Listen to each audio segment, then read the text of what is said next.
સદગુરુ મહારાજ ની જય.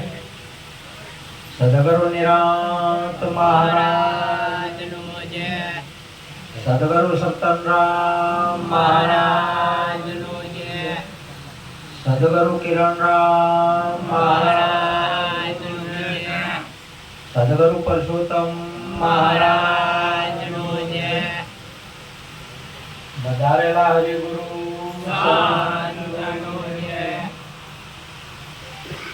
આજે પવિત્ર ભૂમિયા શામપુર મુકામે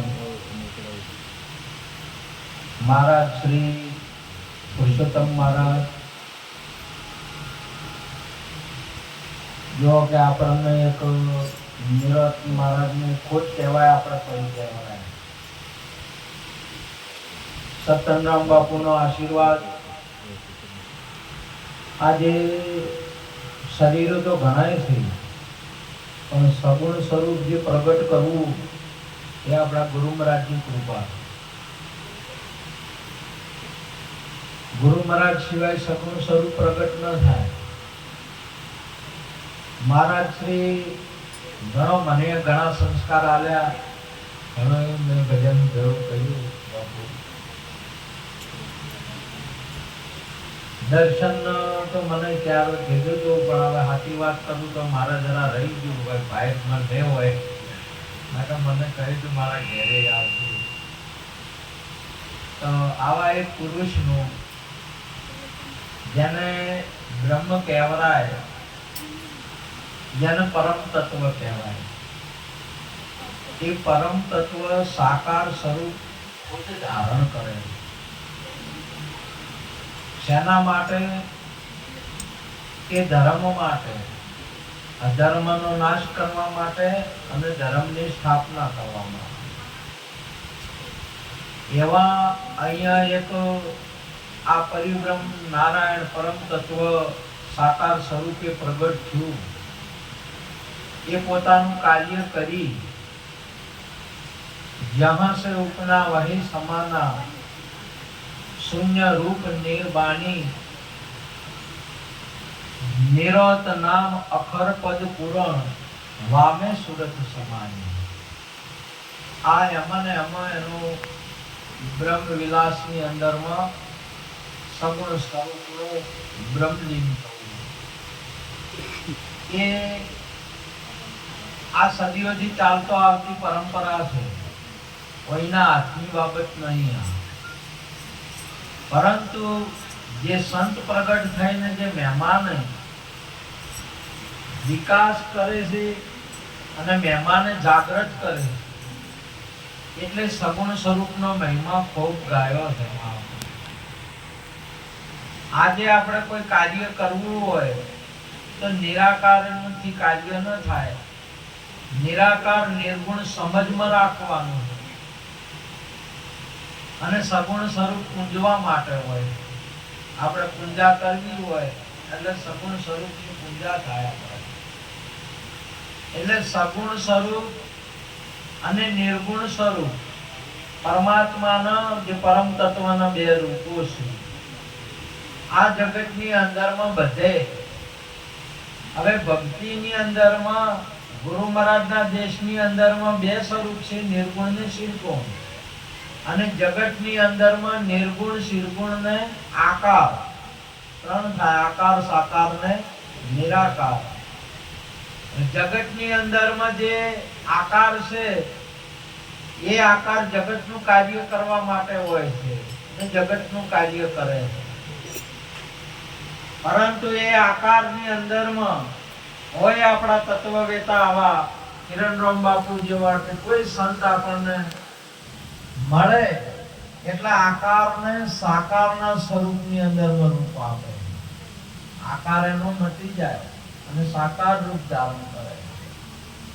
જેવી રીતે પક્ષી ઈંડું મૂકે નહીં એટલે આકાર મૂક્યો છે. ઈંડું મૂકે પક્ષી એટલે આકાર મૂક્યો છે. હવે આકારની અંદરમાં સાકાર ને નિરાકાર બે રૂપ રેલસી.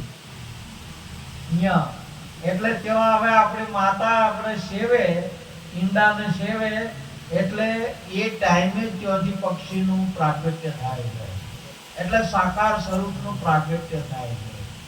આપણા ગુરુ મહારાજે આપણને સાકાર સ્વરૂપનું સચ્ચિદાનંદ સ્વરૂપનું પ્રાગટ્ય કર્યું છે. હતું તો ખરું જ, જેવી રીતે દૂધમાં ઘી હશે પણ આપણને દેખાય નહીં. દૂધમાં ઘી છે પણ આપણે કિરણરામ બાપુ વધાર્યા હોય, રોટલી ઉપર ચોપડવું હોય તો કોઈ ચોપડાય નહીં. એટલે એના માટે હવે ઘીને પ્રગટ કરવું પડે. એના માટે આપણે એને ઘીને દહીંનો મિલન કરવું પડે. આ મળી જાય ને મળી જાય, જો ભીટકાય તો ના મેળાવે, મળી જવું જોઈએ. આપણે સંતોને ભેળા થવા છે પણ મળતા નથી, ભેળા હે પણ ભળતા નથી. આ બધા ભેળા તો થાય પણ ભળવાનું નહીં. એ રતા એમના એમ ભળી જવાનું, મળી જવાનું. અને મળી જાય અને મય કહેવાય. શું કહેવાય છે? મય કે અને દઈ કે છે, મય કે છે. એટલે એ દઈને મહાપુરુષે સદગુરુ મહારાજ હવે મયથી ભાગી નાખે, એટલે મયથી બહાર કાઢે. તમારા બોલવા વાળાને બહાર કાઢે મયથી. એટલે મહાપુરુષે બે ત્યાં નીર ખીર એકઠા થયા. સંત નીર ખીર બે એકઠા મળ્યા. હંસ કરે બે શાને. આ હંસ હોય તો નીર ને ખીર ને બે ને જુદા કરે. એટલે આપણા ગુરુ મહારાજે બે ને હવે બોલવા વાળો અને જે શરીર છે એ બે ને જુદા કર્યા. કે જે બોલે છે એ તું નહીં, એ શરીર નહીં, ઘરમાં રહેવા વાળો ઘર નહીં, કપડા પહેરવા વાળો કપડા નહીં, એમ બોલવા વાળો શરીર છે નહીં. એમાં બે વિભાગ. મહાપુરુષે વિવેક કર્યો, બોલતા પુરુષને પ્રગટ કરી દીધો. બોલે બોલાવે સબગટ બોલે.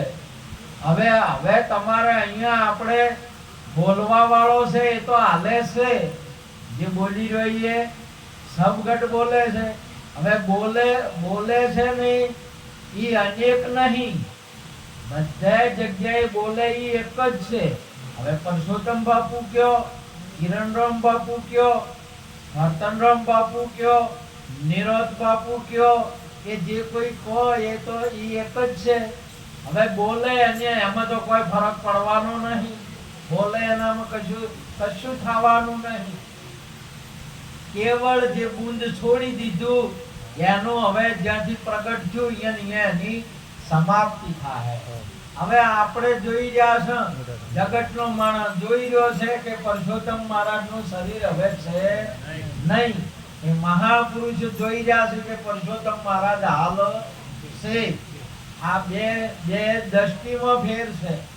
જો તમે પેલાને ઓળખેલા હોય તો હાલે છે.